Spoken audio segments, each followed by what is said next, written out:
has been a rough several years to be a renter in America, but that's finally changing for the wealthiest people in the country. That's because according to a recent report by the Wall Street Journal, rent inflation is finally starting to slow down, but mostly for high-end properties. We'll get to why that is shortly, but first let's talk numbers. Property data firm Yardi Matrix found that US rental rates grew by just 0.3% in 2023. And believe it or not, that's the lowest amount of growth since 2010. But rent prices are not slowing down across the board. To see what's really going on, you have to dig a little deeper. So rents at middle and lower tier apartments were actually up 2% nationally in December, compared with a year earlier, according to Yardi, which tracks prices for a cohort of tenants it calls renters by necessity. It's a nice way of saying people who don't have a down payment for a house and have no choice but to rent. That is down from the double-digit rent increases seen during the pandemic, but rents are still running some 20% higher than they were in 2020, according to several metrics. Now, asking rents at properties populated by the highest earning renters actually fell by 1% in December. That figure does not include concessions such as months of free rent, which are increasingly common at upscale buildings across the country and are now included in about a third of all rental listings, according to Zillow.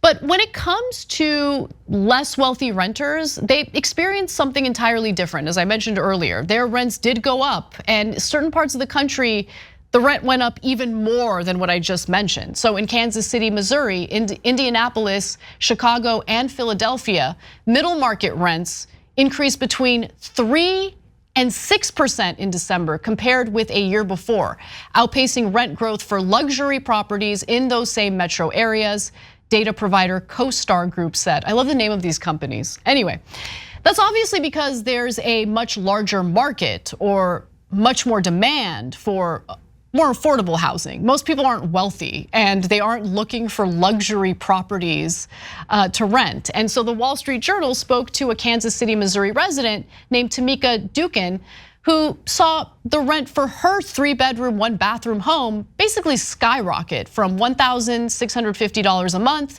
to $2,050. That happened over just 2 years. She said, it seems like it's a new trend for your landlord to raise your rent by more than 5% each year. It gets very discouraging. And by the way, super scary. Think about how unstable, financially unstable that makes Americans feel, knowing that at any given moment, their landlord can just decide to raise their rent. And it really depends on which state you're in. But in some states, there's no regulation that would basically cap how much the landlord could increase rent. And so I have people who live in Florida, family members who are renting, and all of a sudden their landlord hits them up and says, hey, I'm raising your rent by $800, $500. It is super scary to be in a situation like that. Now, in its analysis, the Wall Street Journal claims that the reason for the disparity between wealthy renters and pretty much everyone else is high construction costs and less supply of affordable housing. But if you're an average American hoping for less expensive rent, you don't have to give up hope just yet, because there is a little silver lining or some reason for optimism, according to the Wall Street Journal. So in theory, falling rental rates for high income properties should eventually lead to cheaper rent for more affordable housing. That's because when high income housing becomes cheaper, more people move into those residences, and that creates vacancies in places where those wealthier Americans used to live. And according to certain indicators, that's already happening. So in a handful of Sunbelt cities with high rates of construction, including Austin, rents for non-luxury housing are also beginning to go down, just not as much as their high-end counterparts. Both Yardi and CoStar data show. In Phoenix, some apartments that rent for $1,500 a month, about the average rent there, now advertise concessions. So remember, the concessions are like, oh, you get the first month free or no security deposit, stuff like that. The problem is that rental prices are already pretty out of control, and many Americans can't afford to just sit and wait for lower rents to trickle down. Median rents were 21% higher as of 2022. Meanwhile, renters' incomes have risen just 2% during that same period of time.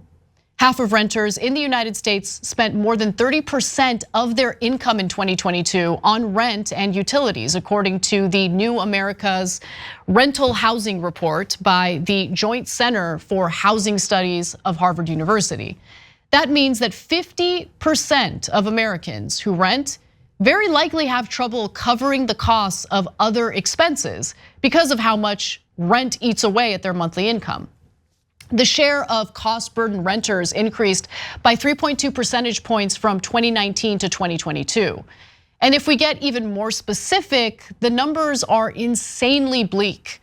The amount of money that you have left over to pay for other expenses after covering rent and utilities is known as residual income. Renter households with annual incomes below $30,000 had a record low median residual income of $310 a month in 2022, according to that Harvard University study. For perspective, a single person household in even the most affordable counties needs about $2,000 a month for non-housing needs, according to the Economic Policy Institute. All of this is why so many young Americans are still living with their parents or they're unable to move out. And if they are able to move out, I mean, the notion of being able to afford an apartment on their own in much of the country is just unimaginable. The share of young adults between the ages of 18 and 29 who live at home with parents is almost at 50%. That is a result of young adults competing with potential home buyers who themselves are being priced out of the single family housing market. So look, things still remain bleak.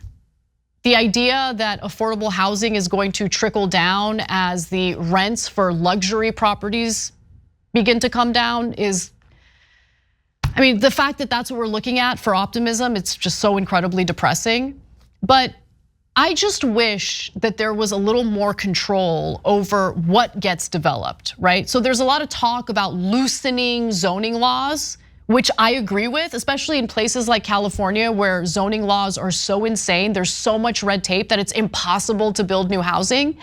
But my concern is that you loosen the zoning laws and the first thing that happens is the developers come in and they build market rate or luxury housing. We don't need more luxury housing. We've got enough luxury housing. We need to have laws in place that ensure that new construction focuses on affordable housing.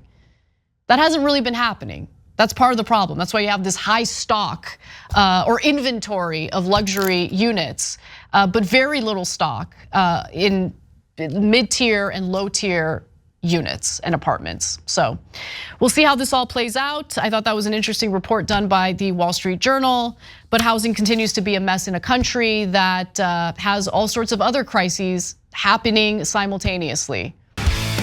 Hey, thanks for watching that video. We really appreciate it, guys. And we appreciate it if you become members because that allows us to be independent, honest, progressive, all the things that you don't get from corporate media. And all of that is because of you guys. Hit the join button below and become one of us, become a Young Turk.